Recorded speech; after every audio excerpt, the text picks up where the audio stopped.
அருகே மது அருந்திய போது மோதல், இரும்பு கம்பியால் அடித்து பரோட்டா மாஸ்டர் படுகொலை, தலைமறைவான 3 வாலிபர்களுக்கு வலைவீச்சு.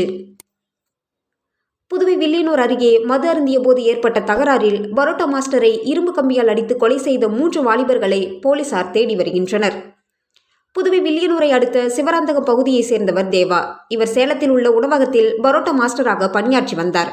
விடுமுறையின் போது தேவா புதுவைக்கு வந்துவிட்டு செல்வது வழக்கம். அதேபோல் மேதின விடுமுறையொட்டி நேற்று தேவா சொந்த ஊர் வந்திருந்தார். இதனிடையே நேற்றிரவு அதே பகுதியை சேர்ந்த ஆகாஷ், தமிழ் ஆகியோர் கரிக்கலாம்பாக்கத்தில் உள்ள மதுபான கடையில் ஒன்றாக சேர்ந்து மது அருந்தியுள்ளனர். அப்போது தமிழ் மற்றும் அங்கிருந்த தேவா ஆகியோருக்கு இடையே திடீரென வாக்குவாதம் ஏற்பட்டு கைகலப்பாக மாறியுள்ளது.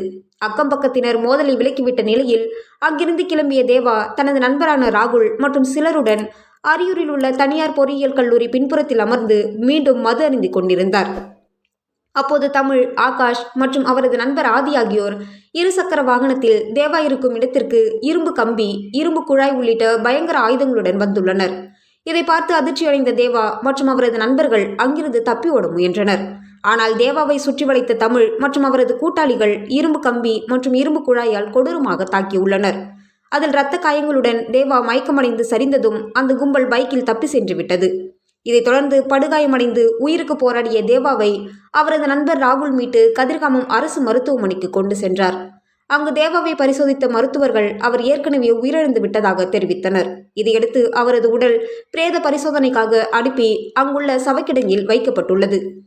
இதுகுறித்து வில்லியனூர் காவல் நிலையத்தில் ராகுல் புகார் அளித்தார். அதன் பேரில் தமிழ், ஆதி, ஆகாஷ் ஆகியோர் மீது கொலை வழக்கு பதிவு செய்து போலீசார் தலைமறைவாக உள்ள 3 பேரையும் வலைவீசி தேடி வருகின்றனர்.